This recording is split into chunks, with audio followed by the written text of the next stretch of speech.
Assalamu alaikum, ladies and gentlemen. You're watching PTV World. I'm Fahim Bangish. Today is the Defence Day. The Defence Day, which is observed every year in Pakistan to observe and pay tribute to all those brave soldiers who laid down their lives, to all those Ghazis who got wounded, came back home, and made themselves pride for the whole nation.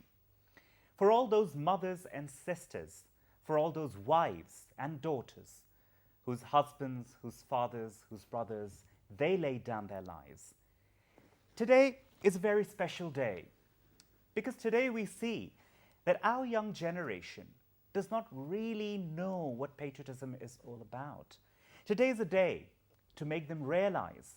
Today is a day not just to celebrate those who came back alive, but to learn from them, to learn a great deal from them, to know what the love for the nation is, to know what the love for the country is. Well, that's why we're here today, and today we will be discussing with our esteemed guests. And in our studios, we have three esteemed guests. I'll introduce them to you one by one. First of all, to my right, we have Brigadier Asif Javed Rajasab Sitara Bisalat. Sir, Assalamu alaikum and welcome to the show. Wa alaikum assalam. Thank you very much for inviting. Sir. And then we have Brigadier Tanveer Ahmed Khan Saab, Sitara Jurat, Sitara Imtiaz. Sir, welcome to the show. Thank you very much. It's a privilege for me and I am honored. Lovely. And in the end, we have Mrs. Captain Abdullah Khan Shaheed.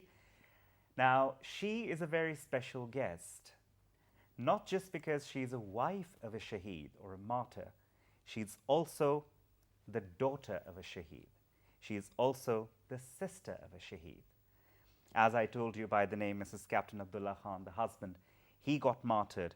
Colonel Masood Ahmed Beg, he was the father, he got martyred. Lieutenant Colonel Rashid, he was the brother, he also got martyred.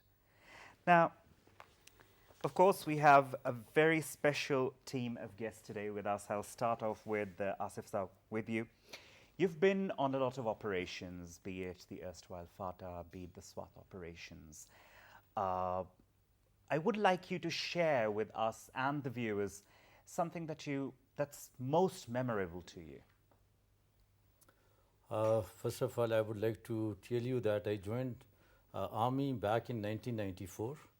From there, I opted for Special Service Group, known as SSG, Commandos.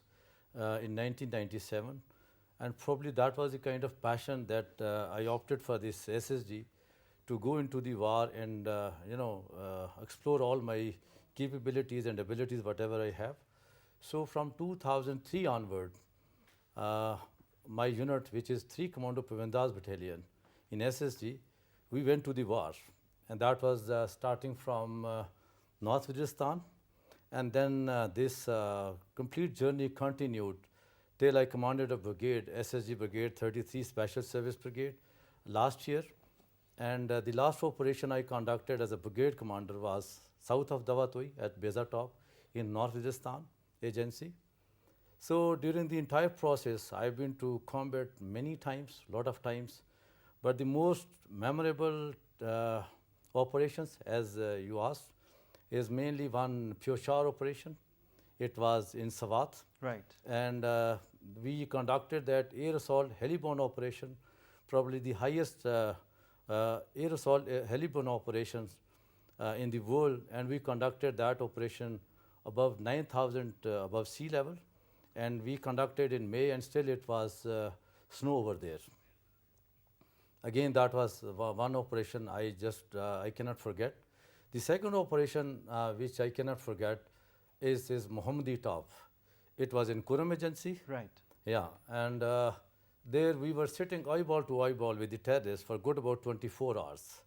And it was a nerve testing operation. Must have been. And then we had a challenge that even they could hear our whispers. That was the kind of challenge we had to overcome.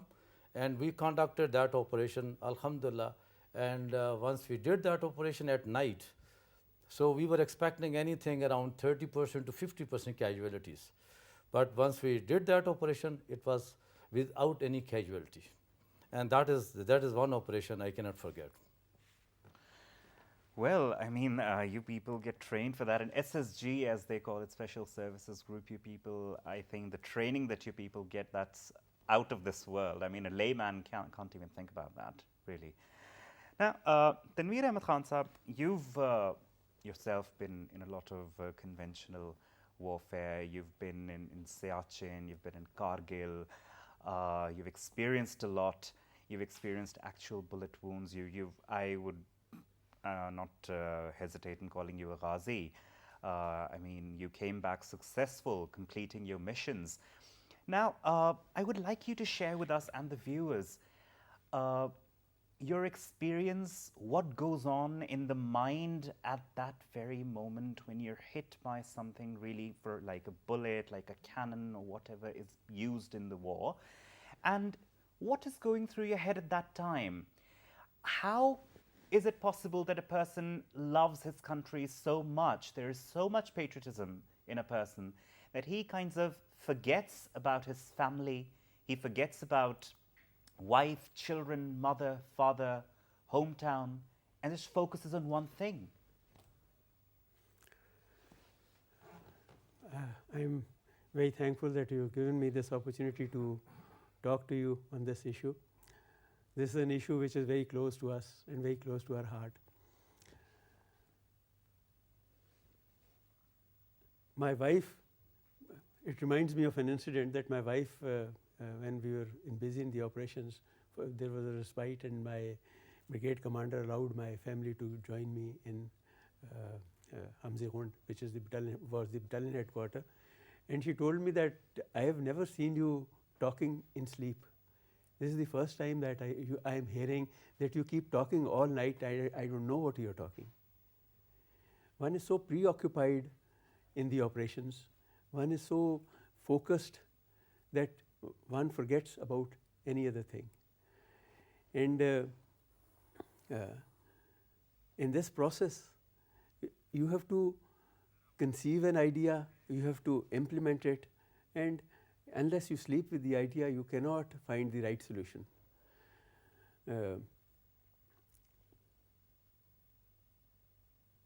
Moreover, unless Allah Almighty is with you, no matter how brave you are, no matter how committed you are, unless you have the Allah's blessings, your plan will never go right.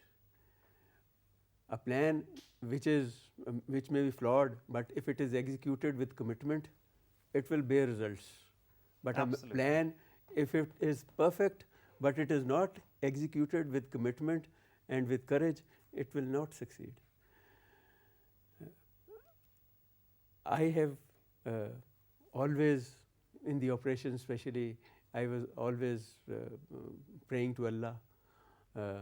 Even while walking, there was a small little wazifa which was told to me by my father. I was reciting it all the time. And basically I was asking Allah, God Almighty for help. Right. And I prayed to Allah numerous times that मेरी नीयत मेरे अल्लाह और मेरे अलावा और कोई नहीं जानता. Right. I am true to my cause. No one knows my mind other than myself and God Almighty. I am committed to the cause and please help me. And Alhamdulillah, I was always guided. There was not a second that I was afraid during the complete operation, not a second. And there was not a single decision of mine which went wrong. I always took important decisions after tayammum and saying 2 rakat nafal. And Alhamdulillah, none of my decisions till the day I was wounded on 3rd of July, that is the day Mia Saab went to Washington. I had not lost a single post. I had not, enemy, in spite of their best effort, they tried their utmost. The numerical superiority, the Bofors and the superiority in arms that they had, the air force that they had was colossal, unimaginable. But Alhamdulillah, my unit stood firm. I acknowledge and I am thankful to Allah Almighty that they stood firm with me. They were all true to the cause. They were all sons of the soil. Sons of the soil, exactly. And like they say, Pakistan Army is one of the best armies in the world, and I think this is the reason perhaps their intentions are clear and they have a lot of faith in God and in their intentions and their commitment in themselves. Right now, Mrs. Captain Abdullah Khan, whenever we talk about 6th of September, the Defence Day, we talk about the 65 war, we talk about the other wars in defense of Pakistan, we often talk about the mothers, we often talk about the wives, the daughters, the sisters, as in how the soldiers go without, I mean, because if I consider myself, if I go on a mission like that, the first thing that I will think about is, oh my God, I have a family back there. I mean, the other thought that I have a nation back there will not come to me. Now, as a sister, as a daughter, as a wife of army men, and that to shuhada, martyrs, I would like to know your sentiments, and I would like to know how their behavior used to be back when they used to be home, and how their overall conduct was with the family. Talking about the conduct, just like normal people, normal family members, normal father, brother, or husband. But I think men in uniform are much more better than the men rest. And I think they are groomed. Groomed that way, exactly. Groomed that way, and the one thing which as a Muslim we have, the concept of shahadat, that give us courage, that give us the this bravery, this utmost quality, that beyond everything comes the country, comes the religion, comes the nation. That is the one reason I think all the men in khaki, I would say, I will work like this. And I'd also like to know and ask you, what is it that gives you people so much patience to bear that huge loss? The concept of shahadat, the concept of eternity, the concept of life beyond this hereafter, and the concept of in history as a Muslim we have this only one thing we are going through, that this Muharram period, first month is Muharram, right. And the concept of Shahadat of Hazrat Imam Hussain. True. And the Holy Prophet's family, that comes in our mind, and that comes in front of us, and we are bound to that, I think, True. as a Muslim. True. Definitely. True. Now, Asif Saab, I mean, being from the Lion group of the army, being from the SSG, like I said, the training that you people have is, I mean, beyond comprehension of normal people. Patriotism I talk about usually, and I say that these days people really, really lack patriotism. What do you people think when you think about the whole nation, the coming generation, what you people are going through while you're training, while you people are on different operations, and the other people who are just busy in their gadgets, not thinking about anything, not thinking about their nation, and not being united for that matter? I mean, I would like you to give a message to the entire nation, and something that you've witnessed, something that you've come across in your operations as well, to share with us all. Okay. First of all, coming over to the first part of your question regarding this passion or the patriotism, I believe, Alhamdulillah, in this nation it is never lacking. I have a very strong belief, even our young generation is going to be better than us. And this is one thing Pakistan is known for. Right. Whenever there's a calamity, whenever there's a time to get united, whenever there is something very serious issue coming up, the whole nation gets united. And once we talk about our young generation, yes, the warfare is getting a bit changed. The environments, they are getting a bit changed. And there is a kind of what you call that fifth generation warfare, which is coming in front. So the young generation, once you talk that they are busy in gadgetries or the kind of technology things, I believe that is also a requirement of the time right now. And once it's come to the uh, passion, once it's come to the patriotism, I believe once it's come to, it's going to be with the young generations, they are going to be better than us. I have a very firm belief in that. And second part of your question, yes, in war, whenever you go to combat, there are so many things which are happening around. There are so many events, they are bound to happen. Sometimes you go with a very solid plan, and all of a sudden you get to know that plan is not being executed the way you want. Because you have to take decisions there and then. Exactly. So that is what we are trained for, and that the decisions right on the spot, at the spur of that moment, that decision which as a commander you take, that is going to be the actual decision. That is going to be the decision which is going to make difference at the end of the day. True, true. Yeah. That's quite true. Now, Tanveer Ahmed Khan Sahab, being a commanding officer, I mean, there was a huge burden of responsibility that you've had back in the day. You've seen dead bodies of your colleagues. You've picked up dead bodies of your colleagues. I wouldn't say dead, I would just say bodies. What was that like? Because as a layman, as a civilian, I can't think about that. Because I have people around me who are friends, who are colleagues, people I work with, people I go out with, and all of a sudden I get the news that they're no more. I mean, that's a huge shock, and that needs really strong nerves. Well, for a commanding officer, or I would say for any officer, all troops are like his children and like his brothers. And unless you command a unit with passion, you cannot command. Passion is the first requirement of command. And sending people to war, sending sons to war is not easy. It's not easy. It is not easy at all. But when you are committed, when the cause is so important, when the issue is so important, and the stakes are so high, that one does not even care for his life. One does not care for the life of his children.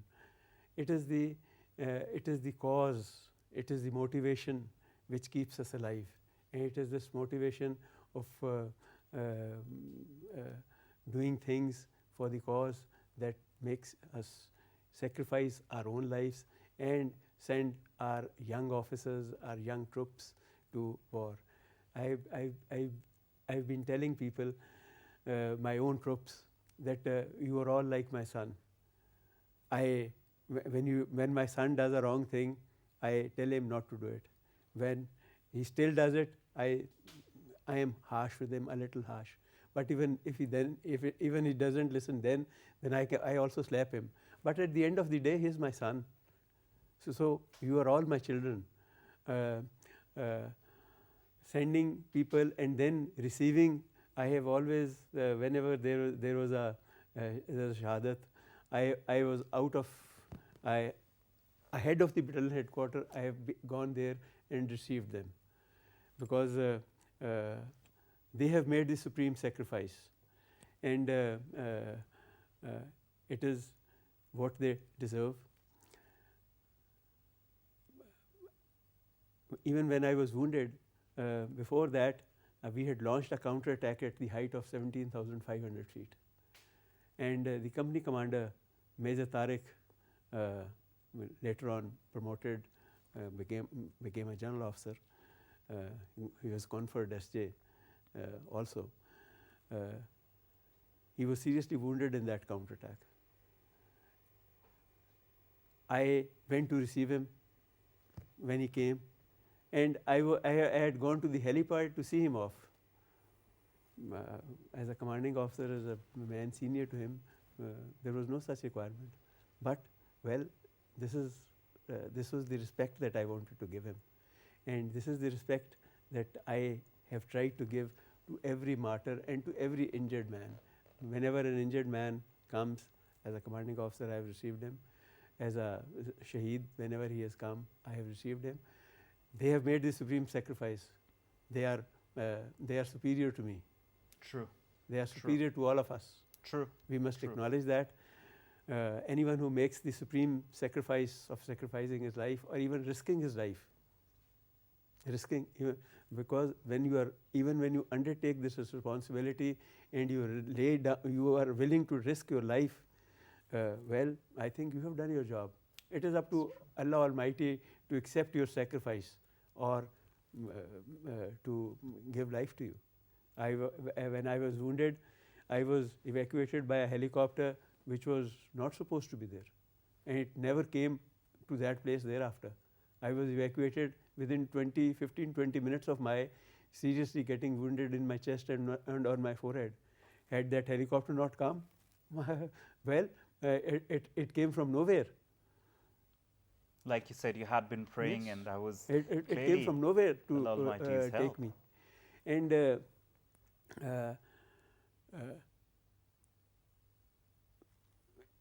even one single life is important for an officer.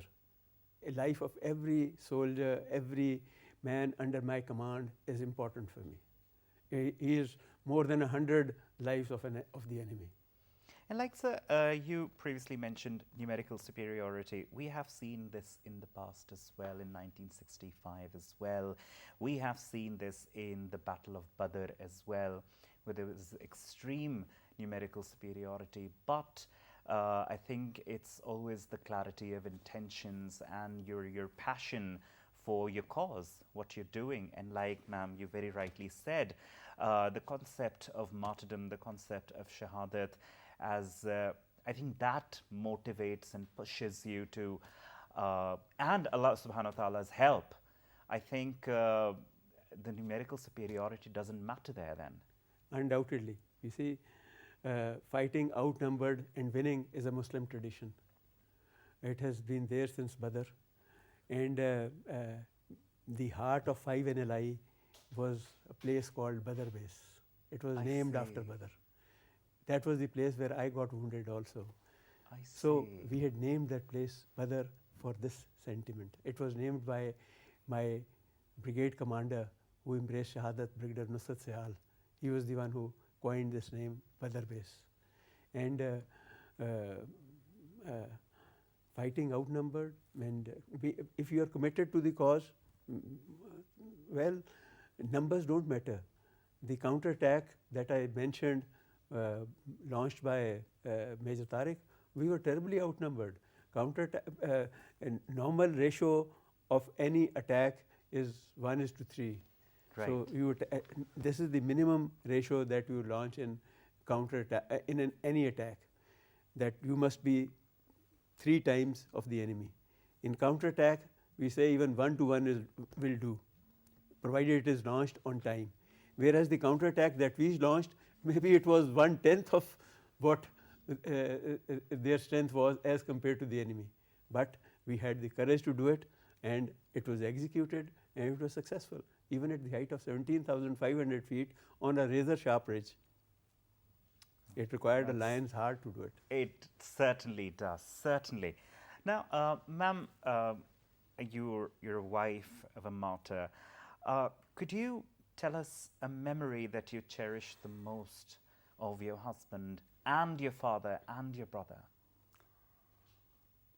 Of my husband, he was just a normal person and a very jolly person, friendly. My father also, but my father, one thing he was, we used to do in the home, that whatever book he wants to, his kids to read, he kept that book in the shelf and loudly says to mother, "Don't touch this book. I will come back and I read again." Then we, out of curiosity, go to the library and read that book. And when he comes back from the office and he asks the questions about the book, and mostly 90% of the time was about Muslim history. About the book, I remember the book about Muhammad bin Qasim, about Tariq ibn Ziyad, especially about the Operation Gibraltar, that was. And I remember, and we used to have the competition of map reading at home. The winner got that's 1 rupee at lovely. that time.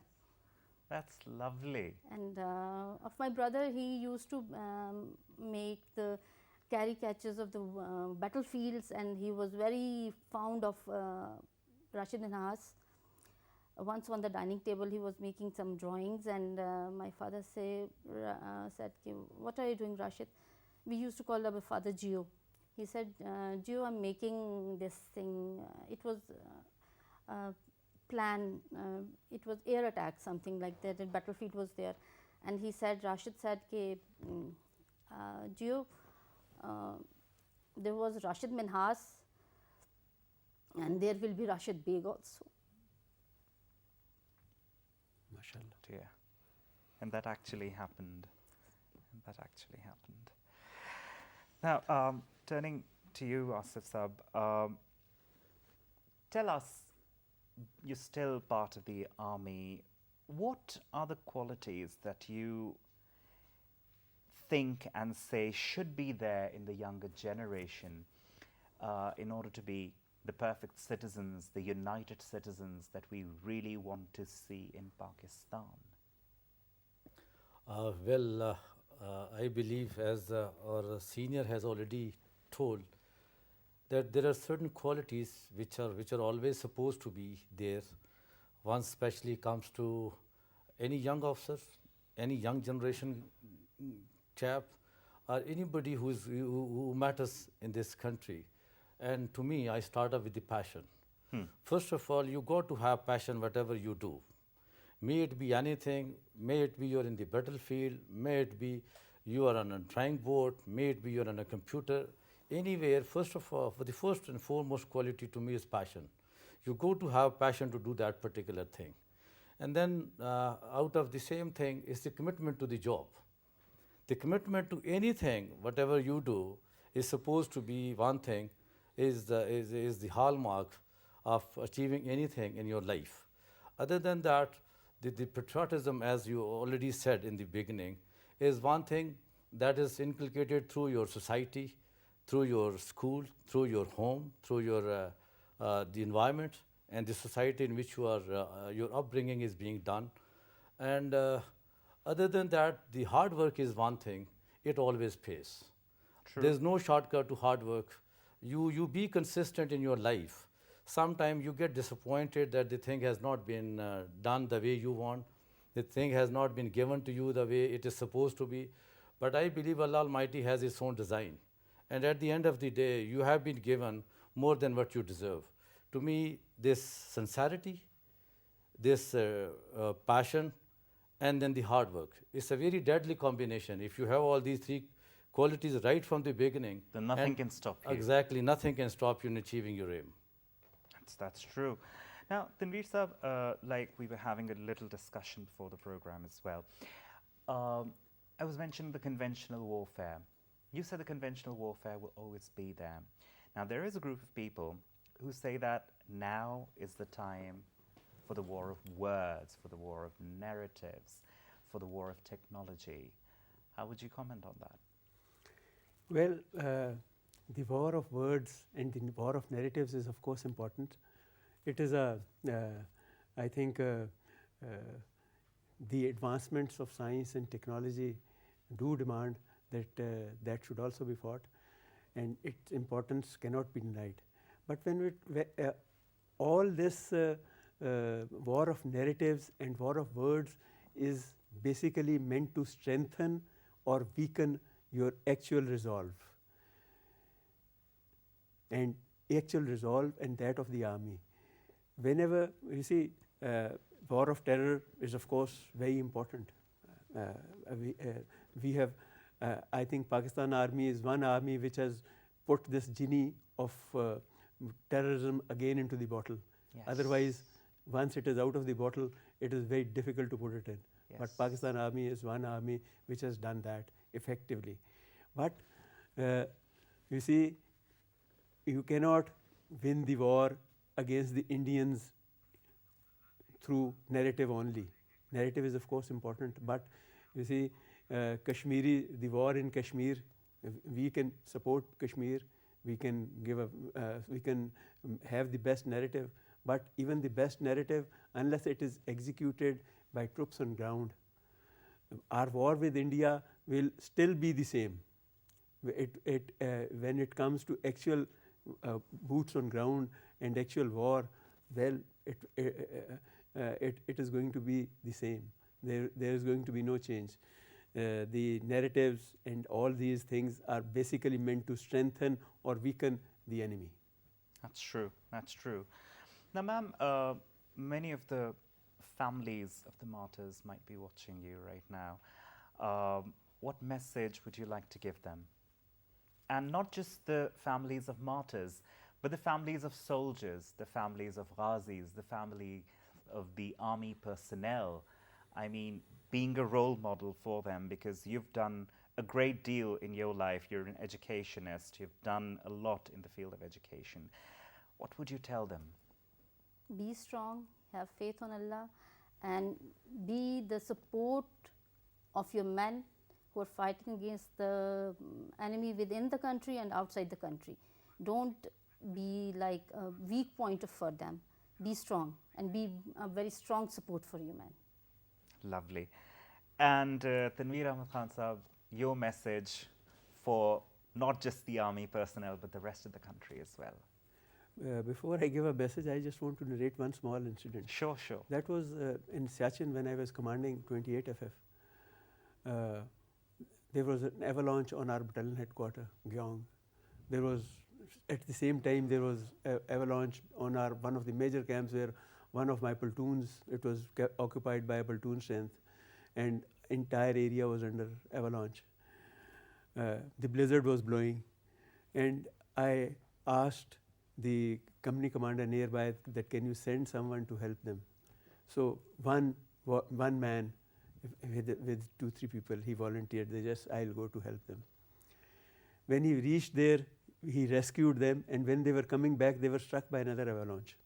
Oh my God. So this man who had volunteered, although they dug him out of the avalanche in a few minutes time, but he embraced Shahadat. And when these people reached the nearest base, they realized that there is one man less. They went back to the same place again, and they dug out the man, an NCO, who remained under snow for 30 to 40 minutes, but he was alive and he's still alive. You see, God. life and death is in the hands of Allah. True. Very Whatever true. time He has written, it will come. What if the bullet on which your name is written, it has been fired, no one can stop you. And if Allah Ta'ala, God Almighty, has written your life, then no one can take it away. And this is the strength of Pakistan Army. This is the strength of a Muslim. And as long as this resolve and this strength of ours is with us, no one can defeat us. Inshallah. Inshallah Ta'ala. Alhamdulillah. We have been supporting. We have fought so many wars for Kashmir. They are people who are oppressed, badly oppressed by the Indians. This last cover that they had of Article 370, that has also been removed. They require our support. We were supporting them from day one. They are our brothers, and inshallah ta'ala, we must continue to support them. Absolutely. Indian Army, when it comes hand to hand with us, they know our mettle. True. There's a difference between causing hardships on women and children and old people, and there is difference when they come to us, when they meet us, they realize that what is their mettle and what is our mettle, and alhamdulillah, that mettle has never gone weak, and it will never go weak. Inshallah. Inshallah. And Asif Saab, your message to the whole nation. Sir, before I give the message, please allow me to pay tribute to some fellow of mine who were there with me in combat. Some are there I believe in heavens with God Almighty Allah, and some are still alive. To start with, my first roommate, Captain Sajid Hussain from 30 SP, he got Shahadat in Kargil. He was my first roommate. Then my first company commander, Major Suhail Arif, as our senior, he was saying, he got Shahadat with him. He was my first company commander, and I have a lot of regards for him. He taught me so many things, which I still carry with me as of today. Then my buddy in commando course, Captain Amar Hussain Shahid, who is still, I believe his tomb is there in Rawalpindi. Everybody passes through that place. He was my buddy in commando course. I have a lot of emotional attachment with him. Then Captain Bilal Zafar Abbasi Shahid, he got Shahadat with me in Piochar, and because of him, today I'm here. Then Captain Wasim Abbas, Captain Wasim Razi, and Captain Ahmed, they got Shahadat with me once I was commanding the Pelton. And so many other Shaheed soldiers who were with me. I have a lot of regards for them, and my special tribute to them. And my living legends who are still there with me is Colonel Sardar. He was my company commander. Because of him, I got special success in Piochar. And then Colonel Suhail Khan, then he was major. He was an aviator. Because of him, again, we got success in all the operation in Piochar. And now coming over to the message, I have a special message for my young generation. Please do not lose hope on our young generations. They will do wonders.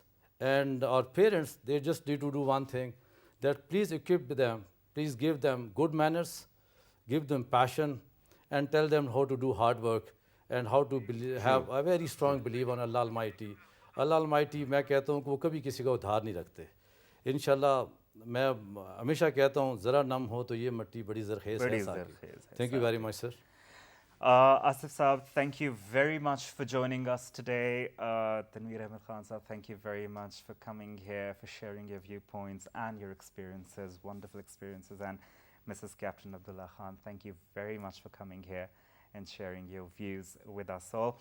I would, in the end, like to conclude today's program by paying a little tribute to all three of you, your friends, your colleagues, your family, and all the martyrs who've laid down their lives in the line of duty. चले जो होंगे शहादत का जाम P कर तुम, रसूल पाक ने बाहों में ले लिया होगा. अली तुम्हारी शुजाअत पे झूमते होंगे, हुसैन पाक ने इरशाद ये किया होगा. तुम्हें खुदा की रज़ाएं सलाम करती हैं, ए राहे हक़ के शहीदों. पाकिस्तान जिंदाबाद.